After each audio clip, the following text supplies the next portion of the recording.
Oh, and a little shift of moderator here. Hello, Gabriel. Really nice to see you, and welcome like all of the 30 and the 30 members who are here with us today. Thank you very much, Sulwyn, Htet, Arkar, Calista, Niranjan. So welcome to PGVIS 2022, and very sorry that you cannot join us just yet this year. So hopefully next year you all can come to PGIM and possibly really meet together with all of our friends here.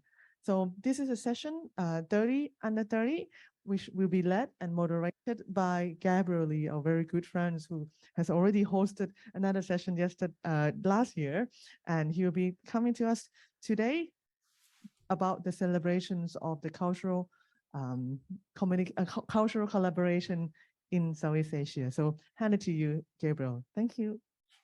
Thanks so much, Enotai, and good morning, everyone. Welcome to this session celebrating musical collaborations across borders and boundaries. My name is Gabriel Lee, and it's always a great pleasure and honor to be part of PGVIS. Many congratulations to Dr. Enotai and the organizing committee for putting together yet another groundbreaking symposium with so much range and depth of topics. So as the title of this session suggests, we are here today to celebrate the spirit of musical collaborations across different countries, cultures, genres, and art forms. And we have with us 4 very outstanding musicians and music leaders housed from the SEADOM 30 Under 30 project, which is an ongoing initiative housed under the Southeast Asian Directors of Music, also known as SEADOM. And it brings together 30 outstanding Southeast Asian music leaders under the age of 30. They creatively fuse tradition and innovation and are passionate about cultivating the next generation of musicians and audiences in their respective countries and across the region.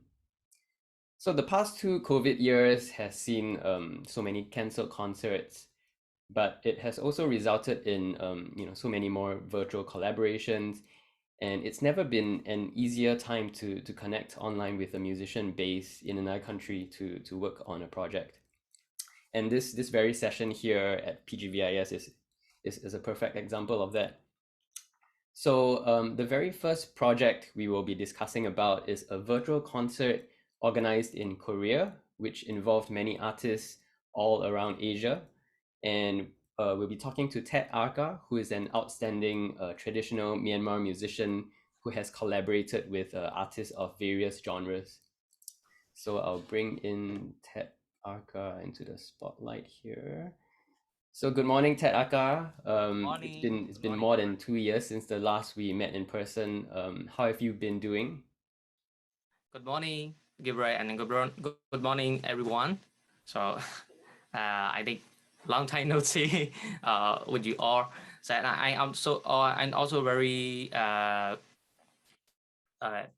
very enjoying to participating in the PGVIS. I think I start from 2019 and not 2017. I think I was. So now I am participating part of from 30 and 30 project. So I very enjoy to participate. Thanks so much for joining us today. So you were recently involved in a Korean virtual concert in this collaboration with the Su Ensemble from Korea, playing a traditional Myanmar song featuring traditional Myanmar instruments, Korean traditional instruments, as well as some Western instruments. So I'll be playing an excerpt of the virtual performance that you put together before asking you some questions. Yeah, so I'll be sharing my screen. Yes.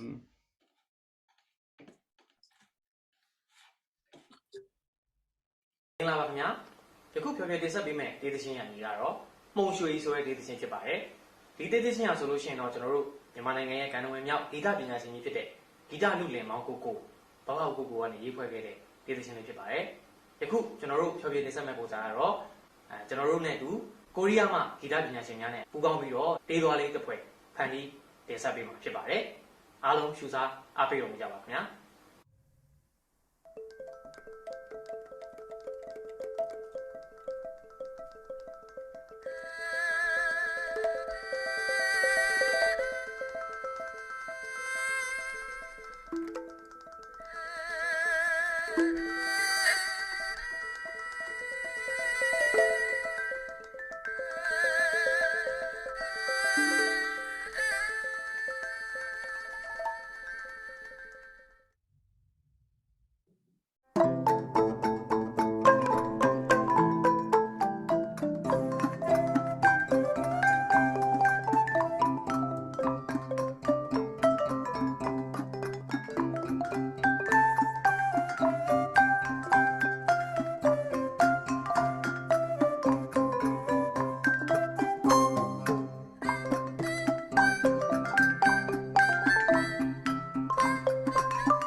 mean, that really sounded like, you know, really sounds in harmony, right? Like what the title of the concert suggested.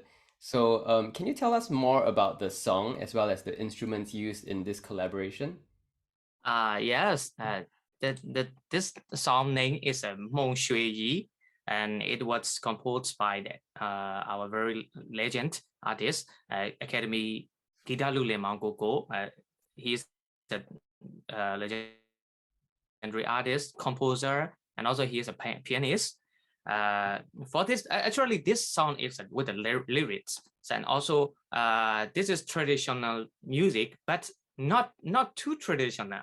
So I feel that it's not too traditional, and it's very flexible and very smooth to hear, and also we can recognize that melody is very easily.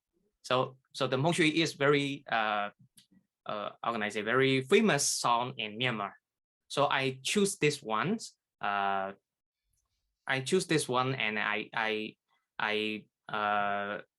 I choose for the performance. Yeah. So for this collaborations, the Pawai, you know that I played the cycle one, and also bamboo xylophone called the Wapal Patala, and also metal xylophone called Dan Patala and Siwa. In this collaboration, I use that Myanmar traditional instruments. So on the other side, they use the Korean traditional instruments and some Western instruments. Yeah, I saw there was a Korean sort of like a fiddle thing, right? It's like a Korean version of a erhu, of a Chinese fiddle. And was that a Chinese instrument or a Korean instrument? The one that looked like a plucked string. It looked like a guzheng. It looked like a like erhu or something. It's I think maybe it's similar, but I saw from Korea friends. So I think that's also Korea traditional instrument. Yeah. I see. Yeah. Maybe Sulwyn or Calista would have a better idea there whether it's actually a Chinese or Korean instrument. But so can you tell us maybe what was involved in the collaboration process, and how did the Su ensemble come up with their arrangement, and did you have to guide them on the traditional Myanmar style? Actually, we discussed about what do we create. Firstly, what do we create and how to collaborate, and also Miss Soul. She is the one who plays Korea traditional instrument. That fiddle one. She contacted me from Instagram, and then she found me. I don't know where she find me. She contact me from Instagram, and then we discussed about the plan for how to arrange the song and also something like that. And then we decided. I made the demo version first. I made the demo version for this song, and I sent the track of Myanmar traditional instruments. For the all of traditional themes, I guided and I put the demo version, and also I put in the demo version. I also put it like fiddle or flute or something like that. I also put in the demo version, and also they also arrange for 10 Western instrument accompaniment themselves. It's like that. Yeah. Oh, I see. So actually they had to listen to this demo recording that you did and try to follow. Yeah. For this project, we have no how can I say it? No improvisation.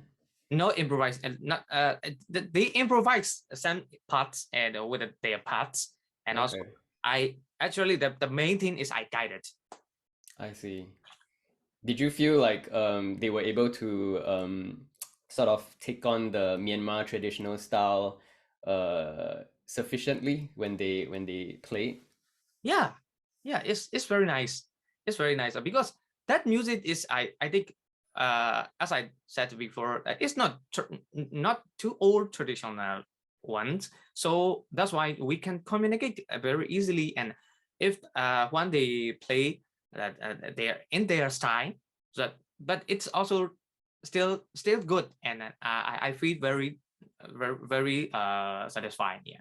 So I guess that's something to consider when we sort of work with musicians of other genres, right? That we probably it'll be easier to choose music that is maybe less complicated, a little bit more flexible, like you said, a bit more simple, so that they don't really have to take on too much of the traditional style, right? Is that right? Oh, I got it frozen. Oh, got frozen. Yeah, now it's good. Okay, yeah. So I was saying, so I mean, it's probably easier to collaborate with musicians of other genres when we choose something a bit simpler, right? Something not too traditional, like you mentioned. Yes. Yeah. I think that kind of simple music with the traditional style is a more easier to communicate, more easier to collaborate, even that complicated. Yeah, yeah, great. I mean, that's something for us to consider as well, I guess, when we ever put together two Because different musicians. we have not much time to discuss, so we at the time for my part in here very wide saturation in here. So at the time, when I doing that project, actually I thought that I didn't accept that project yet, but finally I accept that, and then I do it in I did it in the very wide situation. So because of that, the COVID. So at the time, I'm also suffering COVID, and also my family. So actually, it's very bad time, and also in political situation in here. So I choose that one's very simple and very easy to communicate. So that's why I choose it. Yeah, that's really amazing that you're still, going about doing all these collaborations despite what's happening over there. Yeah, really, so much respect for you, continuing to do this, despite the challenges that's going on. So how did you guys go about actually doing the recording and the filming? Did one part record it first, and then the other part listening to it while they record? What was the process like? As I said before, we are doing recording and filming separately. Separately for the Myanmar part, I arranged the recording first, and then I filming myself, and then separately, yeah. And then they made final edition with their performance, like the concept, virtual concept. So and then they broadcast in the virtual like the virtual concept. Yeah. Oh, okay. So that was actually a live performance recording. Yes, live performance recording. Yeah. That was put together on their side. So they were playing your tracks and then they were performing live to it. I think maybe pre-recordings and that they were broadcast. I see. Okay, so they pre-recorded. Yeah. Did they record the audio first and then the video, or it was like done both at the same time? Because I see they don't have like headphones. I think They were separately. Yeah. Probably separately, right? Probably separately. They did it recording first and the filming is it. I see. Great. And so how did the audiences in Korea react to the performance? Was there greater interest in the music of Myanmar? And also did audiences in Myanmar also get to watch this concert, and what were their reactions? This is online virtual concept. So they upload on YouTube and maybe the broadcast in Korea. So I had from the band member. So Korean audience are very interested in our Myanmar performance, and also cause we are facing very bad situation like the political issue in our country. So they just want as to support more. So I really appreciate to all of the audience from Korea and also all over the world from this music. But I didn't recognize for my local audience when they broadcasting, because at the time I think no one kept interested about other things. Yeah, maybe like that. But when I uploaded on my YouTube channel, most of the people love it. Wow. Yeah, I mean, I'm sure, people in Myanmar at that point of time, they were, struggling to, with livelihood and many other things to be really having the space to actually appreciate, this sort of concerts, right? But it's great that, this concert, which actually was broadcasted in Korea, managed to bring more awareness to the situation in Myanmar, the political situation, as well as, I'm sure, appreciation for Myanmar music as well. Yeah, thank So, you. what were your greatest takeaways from this international collaboration?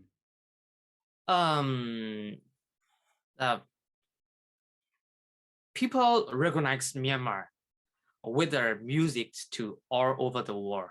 So I will say it like that. Yeah, because from the music, so all of the people, all of the audience recognize as what is Myanmar, or what is happening in Myanmar it's like that.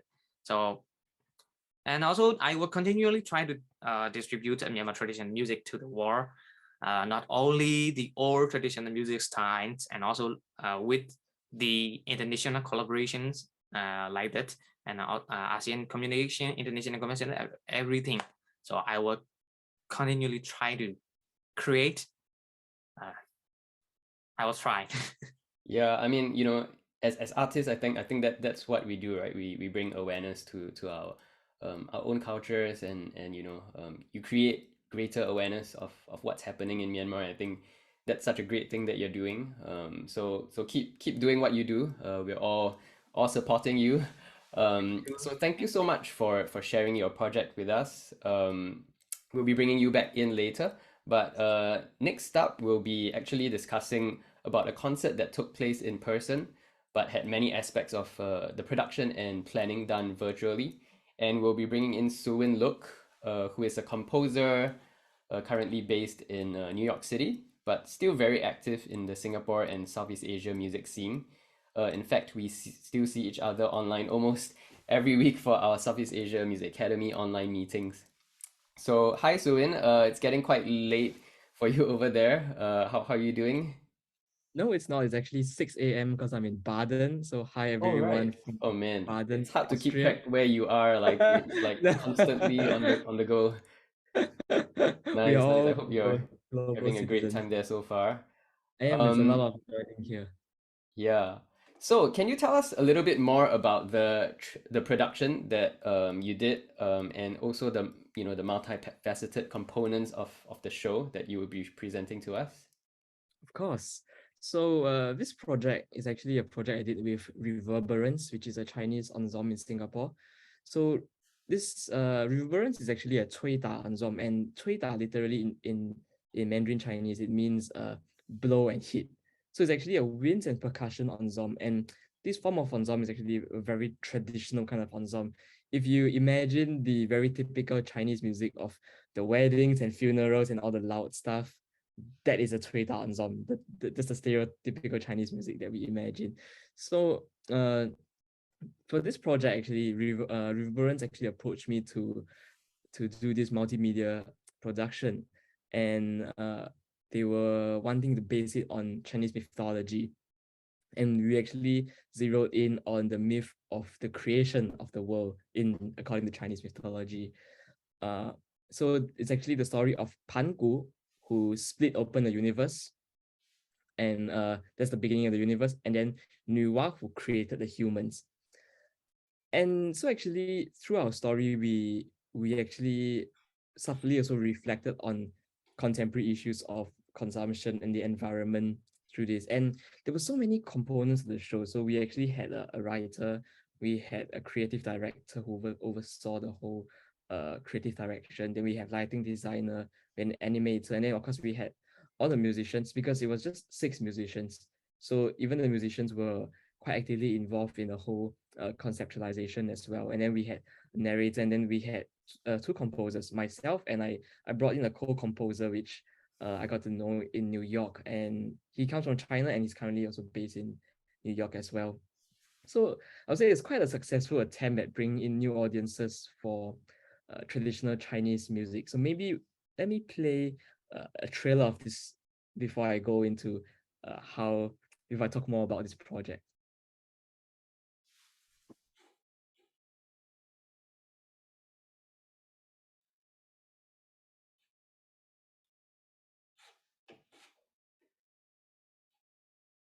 Here we go.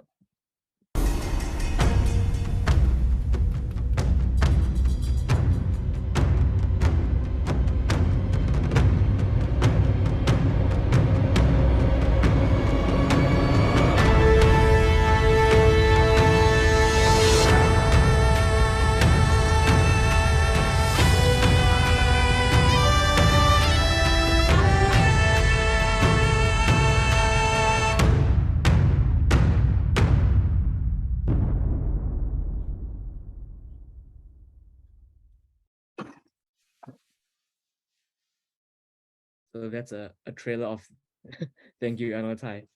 So that's a trailer of the project. And so actually the whole story was across 6 movements. So we had a prelude where we started from Pangu splitting open the universe. So this is also like a summary for those who's not so familiar with this Chinese myth. And then we had it went from the prelude to the birth of Liaw, and then going to Liaw creating the humans, and then going to a battle of water and fire, which I will talk more about in a moment. And also then finally Liaw mending the sky, and finally an epilogue where we had the Song of Liaw. So across these 6 acts, we had to write original music, completely original music, and there was also original animation being done. And the animation was in a style that was very abstract and stylized, actually, through the creative process. And our animator is actually from Indonesia, so it's not a Chinese who was doing the animation. So it added a whole different dimension to the whole vibe of it. Because one good thing of us doing this is that we have a very Southeast Asian approach. We could approach this without baggage. If we were from China, we have our own kind of sense of aesthetic and our own like interpretations of stuff over here. And so by bringing in Danny from Indonesia, we had this very different kind of style. So there was some Southeast Asian influences in the whole thing. It's not just like China, because it was about the creation, and the creation is not just limited to just being China, even though it's a Chinese myth. So we brought that in as well. And I would like to introduce now actually the one act in the story, in the production, that actually was talking about the battle act. So in the story, we reach a point where Liaw created the humans, and humans live in this world. And in the traditional myth, the fire god actually gave the humans the gift of fire and taught them how to use it for light, for food, and other uses. And because of this, the people worship the fire god.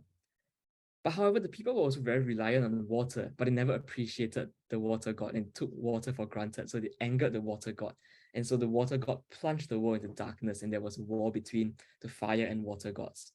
So in our production, we actually had another layer of meaning. We added this layer of meaning where it was actually the constant consumption of humans. Humans learn they learn how to use fire, and they were also constantly using water. And it was this constant consumption of humans without a care for finite resources that also plunged the world into the chaos, and also led to this whole battle between fire and water. So when I was writing this act, because I'm actually now I'm trained in film music, right? So I was tending towards very typical kind of action music kind of stuff, think Hans Zimmer and things, that kind of things. And then as I almost finished writing this act, and I felt like the music was sounding very generic, like kind of generic film music. And I felt like I could use this music in any production and it would actually work. And I wasn't very happy with that. So I started trying to think further and out of the box and do more cultural research. Like, how do I better tailor this piece of music to the story that we are telling that makes it unique for this. And this when I started looking at tribes and ethnicities in Asia, in China, that actually worship or celebrates fire. And then I wanted to try to see how I can highlight that a little, maybe not making it totally sound in that way, but drawing the influences. And I actually found that in Yunnan in the south, and also actually very much like the parts bordering Yunnan, they actually celebrate fire, and they have this fire celebration festival every year. They call it the Huobajie, the fire torch bearing festival. I was like, here we have an actual tribe who's actually celebrates it. How about we bring in some Yunnan musical influences when we introduce especially the fire gods. And then I'm going to play a little excerpt of this act over here. So you hear some musical influences from the Yunnan tribes, and you also hear it both in the melodic content and also in the whole rhythmic content. And this movement actually also focuses on the percussion section. So you hear a lot of the Chinese traditional percussion instruments being brought out. Let's have a listen to that.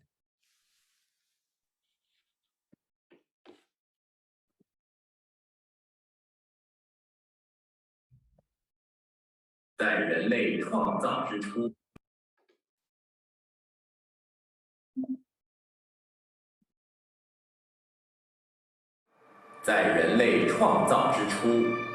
人类并不会使用火，这时便出现了一位火神，名为祝融。祝融教导人类火的用处。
So there we have an excerpt of that battle act that I just talked about over here. So I think the video quality is not the best. It was like they're just holding a couple of cameras to shoot, but it gives us an idea for that. And then, so you hear that there was a narration to it, and then there was some animation. I wish that the video showed more animation, but actually the animation actually showed this constant chaos as the music built up, where it's like humans consuming and consuming and consuming and consuming. And so actually in this production, the story actually showed how Liaw eventually had to sacrifice herself in order to save the world from this whole chaos. And Liaw sacrificed her life for humanity because of this disaster. And from the past to the future, actually, mankind faced many kinds of catastrophes, but it's actually this selfishness of mankind that caused these. And in the face of all these disasters, the message that we are sending is that we no longer have another Liaw to mend the broken world. So actually, human beings, we have to rely on our own efforts to care for the environment and care for the world, prevent these things from happening. And that's this added layer of contemporary meaning we were trying to add a spin to this. Yeah. So I'm going to end the general summary of this whole production here. I'm going to just show you guys a little just a little excerpt of the program booklet, so that we can have a look at it, and then we can take any questions from Gabriel. So here we have, so we actually have this, because the production was in Mandarin Chinese, we actually had the whole thing in English as well. So this is what the audience gets. They get this program booklet where they get a summary of each movement over here. So yeah, Liaw's creation, and then the battle that we just saw. and then Niranjan Mending the Sky, and then eventually we had a song of Liaw. So we wrote a very, very simple tune that build up to the end. And that's the production. Wow, I mean, this is you know, quite an amazing thing. I mean, you guys are managing to, you know, send a lot of you know, meaning, all the storyline of the production of the story that you just talked about to the audience in such a creative way. And although this production was based in Singapore, many of the artists involved were not based in Singapore, right? So how did you guys work together? Yeah, it's really thanks to Zoom now, right? A lot of things. So the composer and I were based in NYC, New York. Actually, my composer was in New Jersey, and I'm in New York. And then our creative director, he was Sulwyn. He was actually in Singapore and shuttling between Cambodia as well. And then our animator was actually in Indonesia, and then everyone else was in Singapore. So actually, we had to coordinate a lot of the time differences when we were organizing the Zoom meetings. So a lot of Zoom meetings, a lot of actually discussions on first even the whole concept of this whole thing, and then the style. We discussed as a whole. We actually discussed the music style together as a whole, and also the animation style. So it was actually quite a closely. We worked together very closely. It was not like, okay, you do music, you do animation, you do light, and then we just, okay, we go from there. We had a lot of discussions on how to unify this whole style that we wanted to go for. And then for myself with the composer, we had our own meetings as well. And we were both in the US, but technically we were still quite a distance from each other. And but thankfully my co-composer Cai Yichen, he actually drives, and we always take long drives to the seaside to have discussions, because we just wanted a different space. It's like a whole concrete jungle in NYC, in the city, and in Jersey as well. And so we went to get some nature, and especially apt because we talk about the environment and like nature in this story. So we wanted to be in that zone, that state. Yeah, over there. Wow, I'm sure that provided a lot of great inspiration for you Yeah, guys. it really did. Yeah, and I mean, like I can just imagine the coordination nightmare, you know, with like scheduling Zoom meetings across time zones and to work together. And like I mentioned about the like closely working together, right? So it was beyond the Zoom meetings, we had our WhatsApp group chats as well, and there were actually a lot of communication going in there. And because so the music informs the animation, and the animation informs the music as well. So it was not like we finish writing this thing and then we deliver it and then he animates it from there. We constantly like send each other snippets of like what's like the work in progress, just a few bars and all, like this is the sound aesthetic, this is the visual aesthetic, and then it kind of just informs each other through the creation process. So it actually developed quite organically. Wow, that's really great. You know, this is such a cool experience for the traditional Chinese music audiences in Singapore, right? And so did this show manage to actually bring in new audiences, and what were their reactions? Wow, yeah. So actually for this show, was very happy because they actually sold out to 2 full houses, and like really full. Like when it was the actual show, like it was packed to the brim, and they added some seats at the back of the Esplanade Recital Studio as well. So ticket sales was fantastic. So that means the trailer, people seem to be keen on the myth and also the new kind of presentation of it. And the board of the ensemble was actually very happy, and they actually asked, why not we do this for every single show next time? So okay, so the big business people are pleased. And then school students actually came as well. Quite a lot of school students came, and actually the teachers, because the musicians in Reverence are quite good friends with some of the teachers in charge in schools in Singapore in Chinese orchestras, and the teachers actually gave very good feedback, both from themselves and from their students. And currently, actually, they are actually talks with Reverberance now to see how they can actually bring Reverberance to the schools to do a condensed version of the show, because it's so well received. So I think it's a very good start in trying to build these new audiences. Like traditional Chinese music is not just like for funerals and for weddings, especially for this kind of ensemble. There's so much more potential that can be explored, even though it's like the timbre is not something that we are so used to in a sense. Yeah, I think it's turned out to be a really great educational outreach show as well, right? Yeah. So, you're currently based in New York City, but you have so many ongoing projects in Singapore and this region. So, from pre-pandemic to post-pandemic, how has this process of collaborating virtually changed for you? I think the great part is that the main thing is people are a lot more open now to collaborating virtually. I think that's the biggest thing. I think technology has always somewhat been there, and I would say COVID refined it rather than revolutionized it. But the most important thing is the mindset of people, and people now are very much more open to doing virtual collaborations.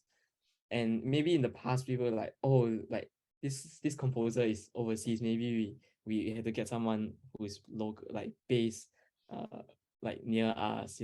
But now people are like, oh yeah, actually, we don't need that. But on the flip side of it, so I would say on that aspect, it actually opened many new doors for many new collaborations and new projects around the world. But I would say on the flip side, it also made me appreciate the live interactions a lot more. Where possible, I would say if I am based in the same place as the other collaborators, I would say like let's meet up, let's talk. Like let's say when I went back to Singapore in July to handle this production, and just being there and being able to breathe the same air and talk and vibe with each other, it makes the whole creation process so much more precious as well. Yeah. So I would say it opened this whole phase actually opened up the minds of people, but also made us really appreciate this thing. And maybe I want to share about like the crazy collaboration part when it was like the last week, like week 0 to the concert, to the production. We had myself here because we still had to handle a lot of things because it was so many elements going on, right? There was the narration, there was the light, and then there were like some other soundscapes kind of things happening in the music, and so many components. So there was myself in Singapore doing like handling the coordination and like any changes artistically and all that kind of stuff.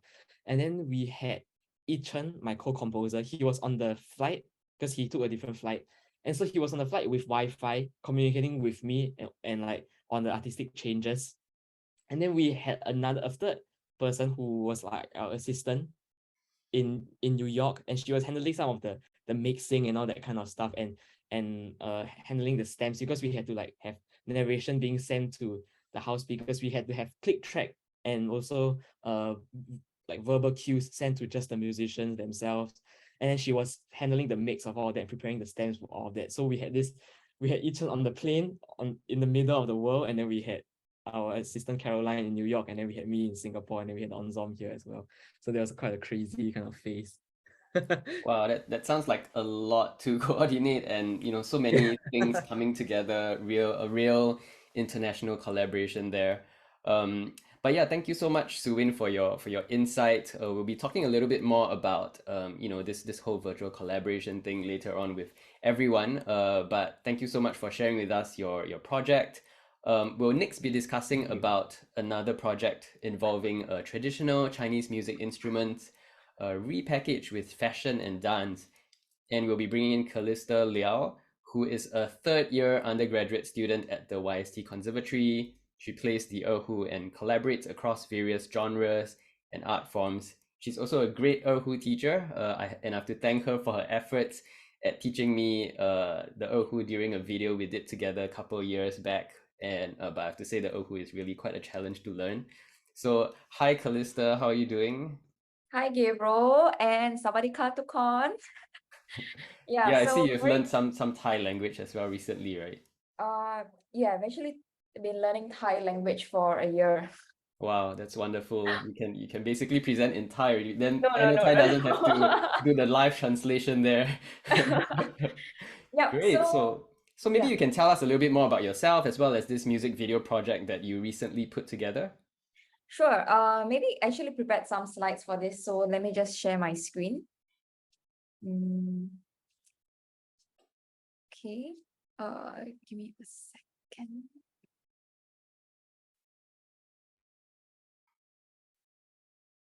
Yep. Okay. Do you see my slides? Yep, looks good. Okay. Yeah, so today I'll be sharing with everyone the Mahjong project. So the Mahjong project, Mahjong is actually the title of this music video I did. And I think through this project, what I want to share with everyone is actually how from a single collaboration idea, it can actually give birth to so many more collaborations cross genres and mediums. Yep. So a little bit more about myself first. Yeah. Okay, yeah. So I'm a third year undergrad at YST. So my major is actually music and society.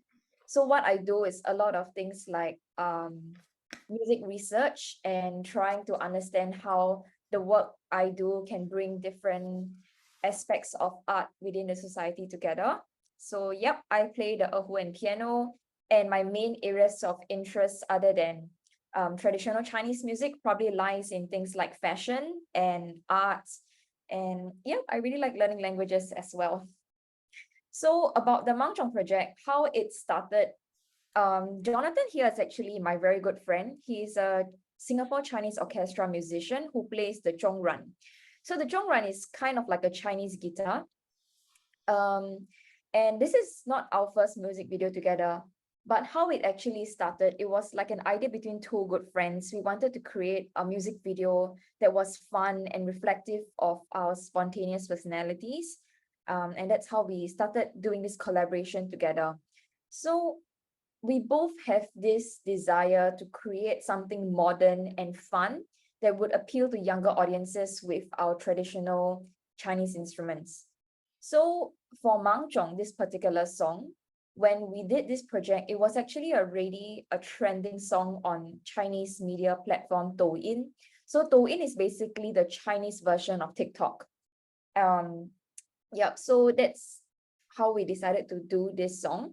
And when we worked with our producer, we wanted to explore kind of like a new sound world that brought traditional Chinese music not only into a realm of pop, but it's also very EDM-like and something that you might almost hear in clubs. So I will give you an example later. So that was for the recording and the initial creation process. And then when we decided to film the music video, we had to consider things like how we wanted to brand this project, like since we wanted to reach out to younger audiences to make it modern. So factors such as wardrobe and what we wanted to include in the video, they were all part of our consideration process. And also another thing is that two of us did this as a passion project out of our own pockets. So we had to spend our own money. So that was something to consider as well. Yeah, so that was more or less the creative process of this. And with that, we created a music video that was released on Instagram, YouTube, and we published it on Spotify as well. So what we thought was that this project would just end like that. But what we did not know was that this was actually the beginning of many more interdisciplinary and intergenre collaborations. So from this project itself, during the music video, I actually collaborated with this local fashion designer brand, Lontessa. So Lontessa is actually she's actually a Maori. She's from New Zealand, but she's based in Singapore, and she tries to everything about her brand is made and designed in Singapore, and she wants to create like a very strong local brand despite her not being a Singaporean. So the thing I really like about her fashion pieces, as you can see, they're all very utopian and very futuristic. So this was something that was in line with my personal vision as an artist. So I feel like this, when you work on artistic collaborations, being able to identify a brand that is really in line with your personal values and vision, it's something that's very important. So these were the two outfits that I wore during the music video filming. And I'm going to get to this in a bit, but with the success of this music video, it actually led to a live performance. So yeah, this is the first fashion aspect collaboration of this project. And because of how the music was made, it was because of how the music was made, it was definitely something that was dance worthy. And we wanted to create like a street dance kind of vibe, because that's exactly what we were trying to make, like something that would appeal not just to Chinese musicians, but people who are not musicians as well. So in this case, street dancers and people who enjoy listening to hip hop. So in this bottom frame, actually, I'm just going to show you a behind the scenes of music video filming. So when you look at this video, you would never expect that this actually came out of a Chinese music collaboration. So let me just play a little bit.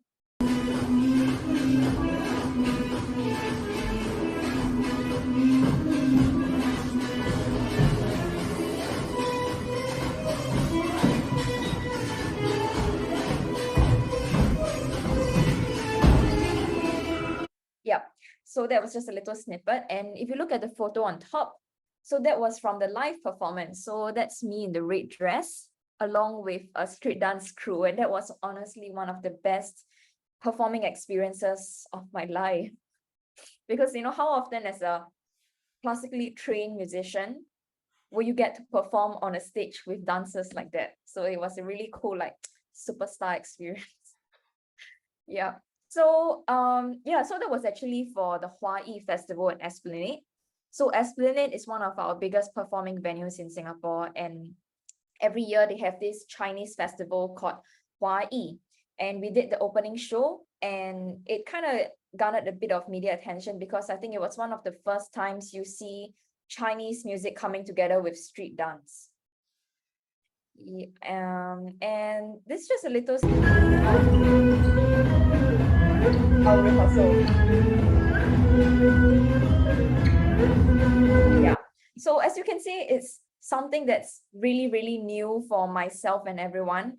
And it's a really thrilling experience that I would encourage everyone to try one day if you can. Yeah. So let me next slide. Yeah, so this was from the live show. So as I mentioned just now, from what was originally a music video meant for YouTube and Instagram, the programmers at Esplanade decided to make it into a live show, and that's how we managed to bring this collaboration from digital screens to an actual stage.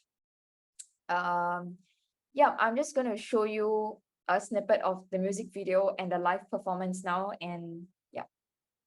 Okay.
Yeah, so that was my project.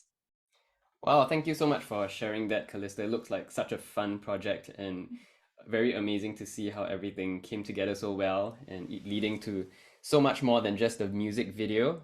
So maybe you can tell us a little bit more about, whether this, who was your target audience for this project, and whether this tradition meets modern sort of collaboration. Did it bring in new audiences for your traditional Chinese music performances that you still do? Okay. I think our initial target audience was definitely youths around my age and younger, like people who would be listening to this genre of hip hop electronic music. So people who are already listening to this kind of music, but introducing a slightly new soundscape with these traditional Chinese instruments. And I think with this music video, it definitely brought about new audiences because the street dance people, they were actually really interested in this music, and it actually sparked discussion for new collaborations as well. And I also received a lot of feedback from audiences from the live show, or if not, Instagram messages that, this is something that they've never seen before, and it's really interesting, and they really hope to see more of it. Yeah. Wow, that's wonderful. So you mentioned earlier on that, it also, a lot of new collaborations resulted from this success of this multidisciplinary project. Maybe you can let us know what are some of these new collaborations? Okay, so I actually can share 2 upcoming collaborations that I'm working on right now. And very coincidentally, actually it's not really a coincidence, but it's with this people that I've already collaborated with from this project. The first one would actually be, the first one would actually be an upcoming dance program with the Singapore Management University Arts Festival. So this is actually happening next month. As you can see here, Jin is the dancer who actually choreographed the live show that I did with Mang Zhong. So she actually really liked the collaboration between traditional Chinese music and dance in that live show. And she wanted me to come back this time as a solo erhu performer and to improvise with Indian and Malay percussion. And so it's like with this traditional improvisationary soundscape, she and her dancers, they want to improvise something that's like street, but yet with traditional nuances for this arts festival. Because the theme of this arts festival is actually about finding a new identity. So I think this ties in very closely. So this is another upcoming collaboration that I'm doing with like live improvisatory music and street dance. And with fashion, as I think most people know, actually I'm really very interested in fashion. So one of my dreams actually was to create a fashion show, but with the kind of music that I'm interested in. So this is actually a work in progress for a show next year, actually. So I think because of my history of learning Chinese music, literally almost my whole life, a Chinese classic by Sun Tzu, actually, The Art of War, is something that actually speaks to me quite a lot. So with this Chinese classic, I wanted to create a fashion show with very avant-garde fashion pieces. So I'm actually working with Lontessa, the fashion designer brand that I've been collaborating with. So she's going to design very contemporary and futuristic looking fashion pieces, while I have a live Chinese chamber ensemble. I will be playing new works based on this Art of War inspiration. So this is actually something that I'm working on right now, and I am really looking forward to, because I think this is definitely a dream interdisciplinary collaboration for me. Yeah. Wow, I mean, so happy for you for, what opportunities you've created for yourself in doing this dream, at first just a dream music video, and it's now sort of, expanded into your dream project with fashion as well. It's really amazing to see. We have a question here from Dr. Ku Hui Ling. She's asking that you mentioned that you initially had to fork money out. Just curious if it was hard to get arts grants for this project. Yeah, but I think a lot of my initial early projects, I had to fork money out myself. I would say it was quite hard. Actually, I didn't try, but I knew it would be quite hard for me to get arts grants, because at that point of time I was just starting out and I didn't have much credibility, I guess, or like things that I could show to present and to apply for an arts grant. And so, but for future projects, I'm actually working on trying to find out how to get arts grants.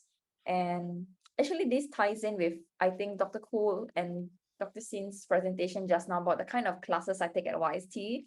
So this semester, very coincidentally, I'm actually taking music programming and production, as well as musical pathways, where I'm learning a lot of things about the arts ecosystem, as well as how to apply for arts grants in Singapore. So stay tuned. Wow, yeah, it's so wonderful to hear about your project, Calista. Thank you so much for sharing with us about it and your insights as well. So we'll bring you back in later on, but for now, next we'll be talking to Niranjan Pandian, whom I only met in person very recently last week when we were both performing for the Singapore Symphony Orchestra National Day concert, and he gave a really mesmerizing performance as a bansuri soloist. So Niranjan is a Singaporean multi-award-winning bamboo flute exponent, specializing in cross collaborations as a performer, improviser, composer, music director, and creative producer. And he'll be sharing with us more about his recent project with his award-winning Indo-ASEAN Contemporary Ensemble, Brahmastra. So hi Niranjan, firstly, a very happy birthday to you. I hope you're having a great one so far. Happy birthday. Thank you so much, all. I mean, it's a real great pleasure to be back. And yeah, hi, Professor Anothai and all my friends here, Sulwyn, Calista, Htet, and Gabriel. Thank you for having me today. Is here as well, so. Yes, Hen Huling. It's quite a while since I'm back. So yes, it's a great pleasure to talk to you guys about this wonderful, wonderful projects that I've been partaking in. So it's very close to like a lot of you guys. What you have been doing is exactly, a replicate of what you guys have been doing. So maybe you want to play the video first so we can set the context for this. Yes, I'll be playing the video on my side.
All right, thanks so much, Niranjan, for that, really, really enjoyable snippet of the performance. So wonderful to see all these instruments come together so well. Would you like to tell us a little bit more about this project? Sure. Okay, this project, it's for the Arts in the Neighborhood that was just done recently. This is just one of the 9 songs that we presented as original composition and arrangement. So the workflow was a bit different for this because it was a change from a live performance to a digital production within 2 weeks. So we had to churn out single track recording. We couldn't do multi-track recording at the time.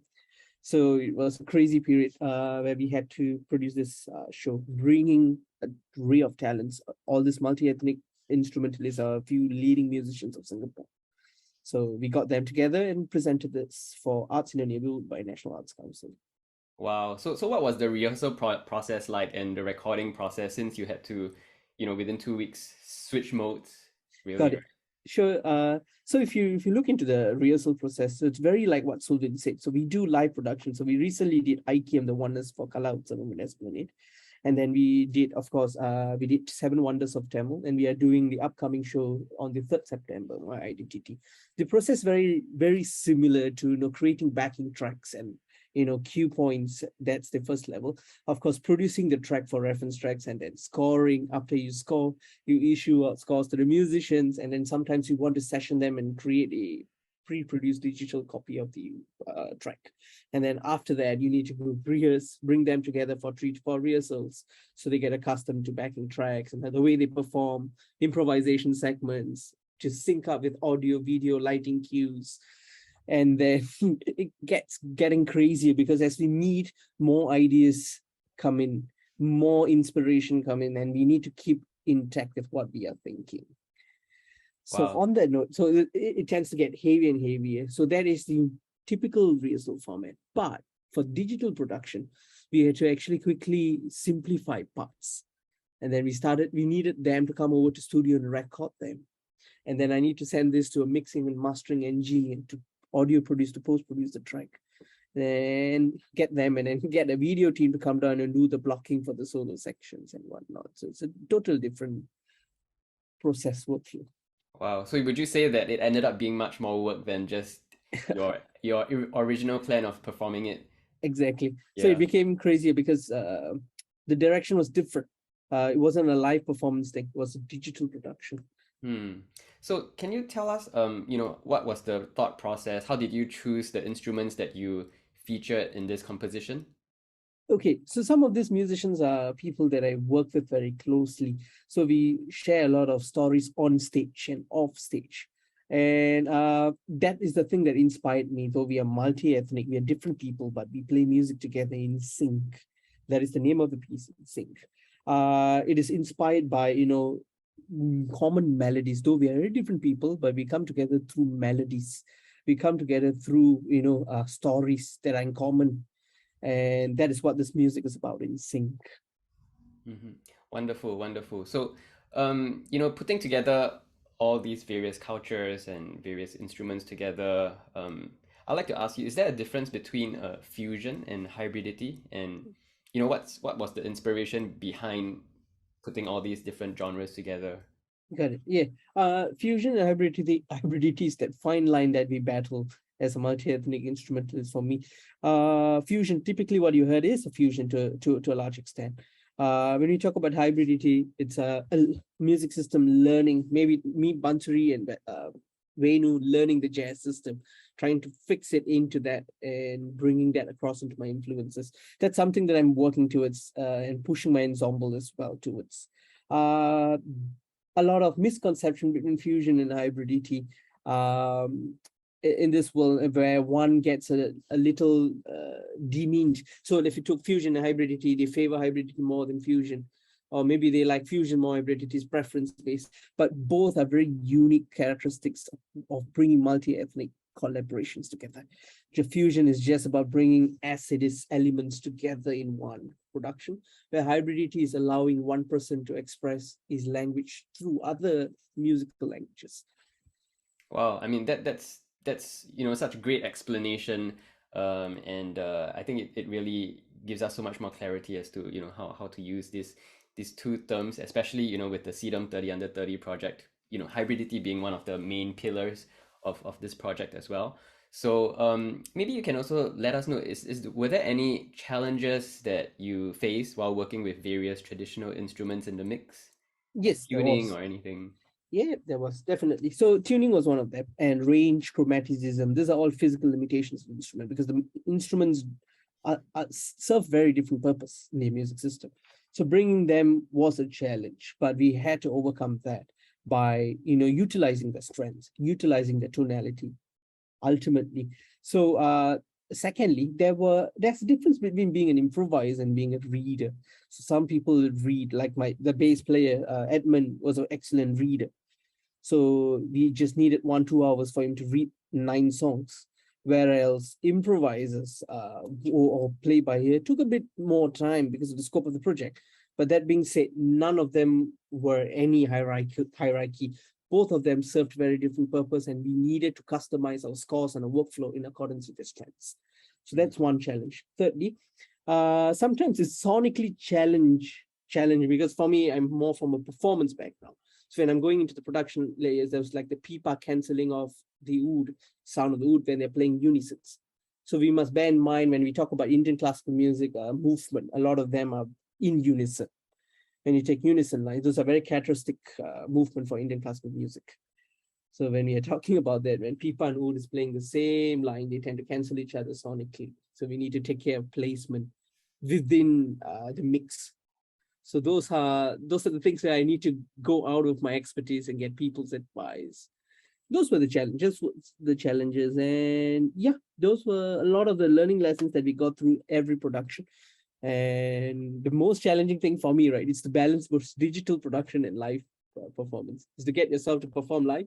And then the next moment you need to start to produce a digital production or an album. So it gets crazy.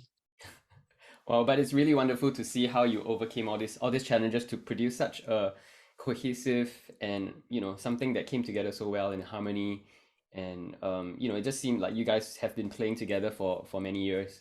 So thanks so much for sharing that project and that, you know, really great music with us. Time is running a little short here, so I'm going to be bringing everyone.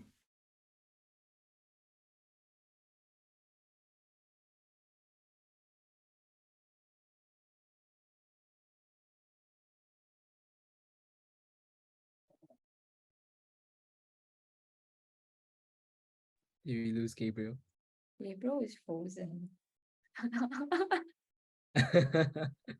Yes. Yeah, he'll be back in a moment. Yeah, it happens at times. Yeah.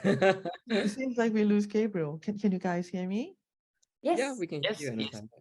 Loud and clear, very nice. But it's really, really wonderful. We have a lot of young students here from Bangkok who's listening to you guys at the moment, and maybe give them a little bit of applause. Hi, Anutai. So sorry I dropped out for a bit there. Okay.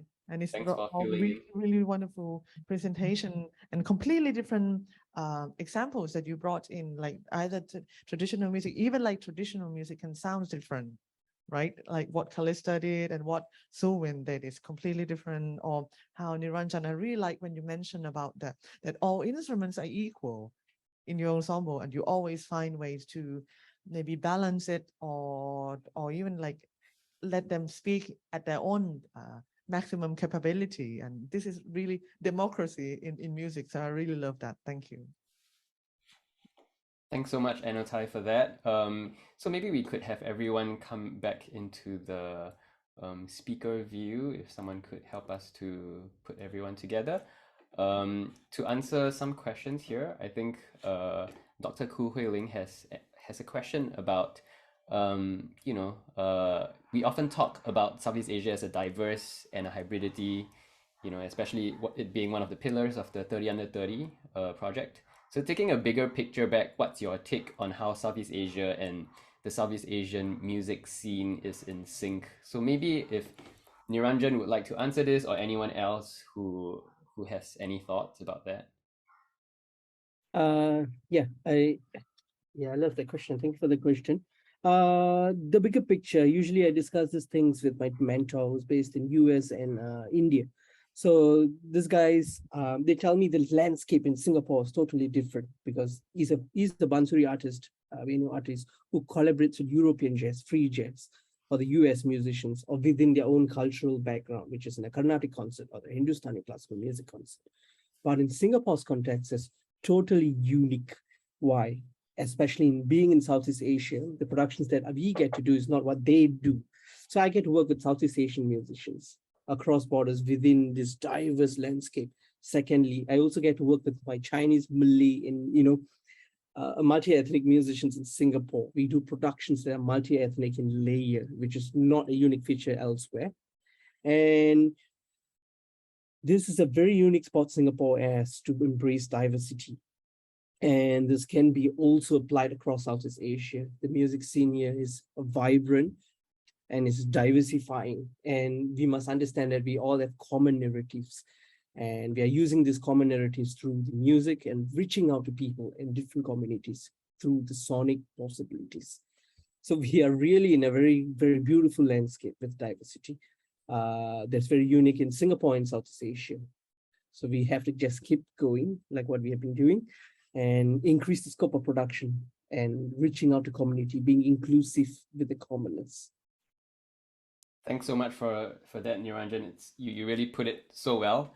And maybe expanding on that question, as young leaders in the SEADOM 30 Under 30 project, in 10 years, you'll be in your 30s and you will take on greater leadership roles in the Southeast Asian music scene.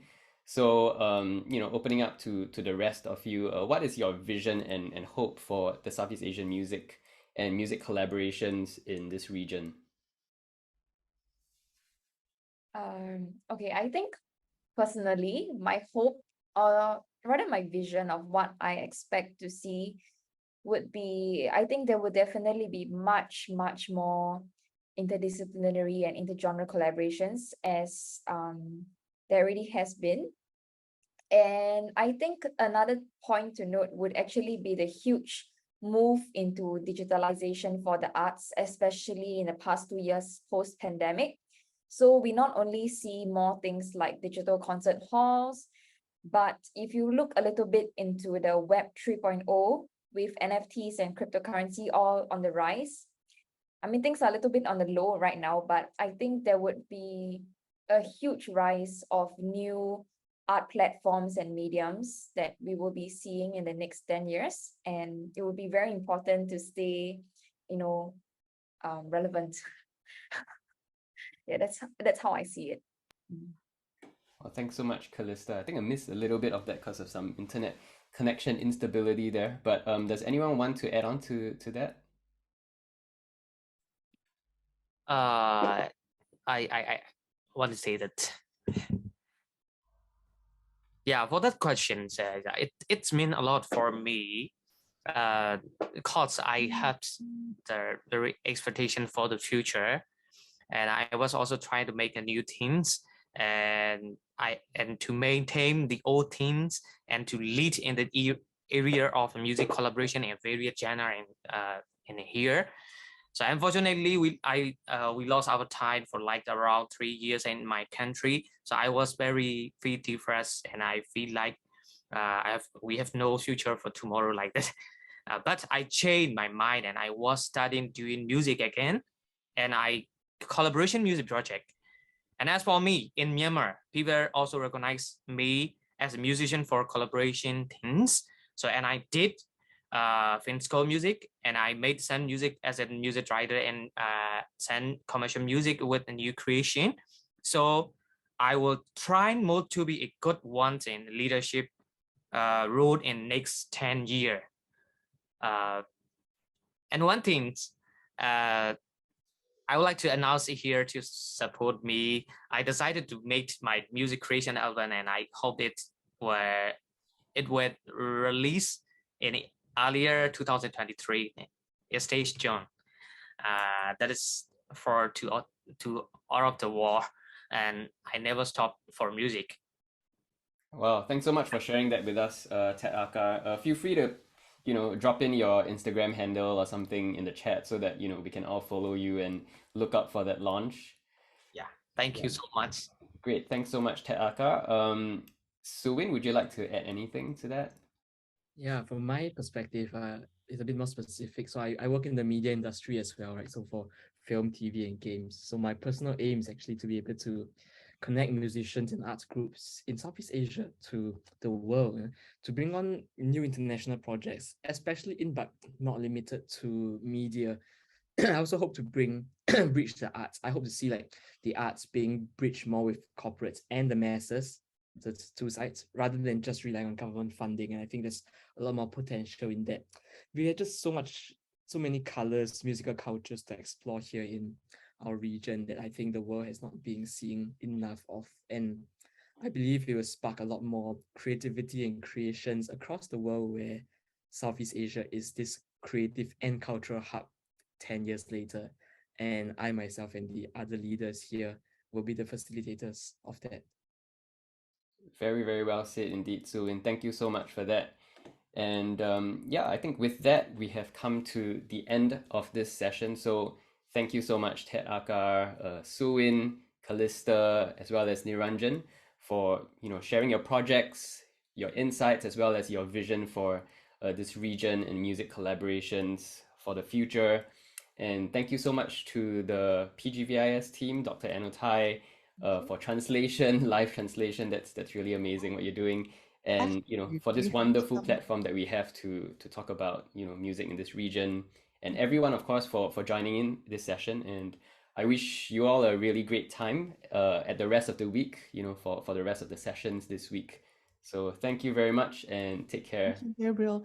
Maybe before you go, we actually have a lot of under 20 here in the room, and they would like to say some few words. Would you be able to kind of like hear just a little bit?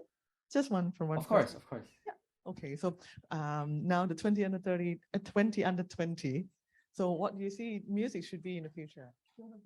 ที่หนูไม่รู้ว่าเป็นไปเปล่านะคะที่ถ้าจะทำให้เซาท์อีสต์เอเชียดนตรีในเซาท์อีสต์เอเชียแข็งแกร่งขึ้นก็คือแบบน่าจะเอาเครื่องดนตรีประเทศอื่นนะคะในเซาท์อีสต์เอเชียมาสอนในไทยแบบเป็นอย่างเงี้ยแบบในไทยก็เป็นอย่างอื่นแบบสลับกันนะคะอะไรอย่างเงี้ยเพื่อที่จะได้แบบสมมติว่าหนูอยากเล่นดนตรีจีนเครื่องดนตรีจีนแต่หนูแบบไม่มีทุนพอที่จะไปจีนอะไรเงี้ยค่ะจะเรียนในไทยได้ Actually, very important point. I hope you get it, Calista.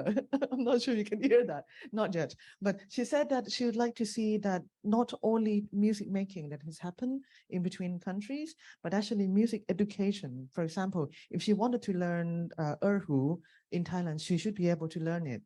And if someone's like in Singapore would like to learn some of the Thai instrument, they should be able to learn it. So either to meet in persons or to have more virtual classes of all these Southeast Asian instruments. This is crucial for her to be able to create a project like this. So thank you. It's a really, really valid point. Maybe wonderful. Thank you. Yeah, thanks so much for that. Actually, I mean that actually is a dream of mine. For us to be able to really share music freely. Across all Southeast Asian countries. As you can see, the Myanmar hub over there, I intend to continue learning that online as well. And hopefully, many other people from other countries can learn that as well. So thank you so much for contributing that idea and that vision as well. Thank you. Thank you so much. So now the 40 is passing on to the 30, and the 30 is now already leading something to the 20. So thank you so much. And thank you so much, Gabriel Lee, for such wonderful sessions that you have curated so well. And thank you for all of our honor guests here, Calista from YST, Taraka from Myanmar, Niranjan from many, many different projects that you created, and Sulwyn from Baden, right? Even though you're somehow in the state as well. So thank you very much, and have a good day from all of the friends in Bangkok. Thank you. Thanks so much. Take care, everyone. Thank you. ขอบคุณครับ จริงๆขอบคุณมาก You definitely have a fans here now. Looking forward to your fashion show next year. Thank you. Bye bye.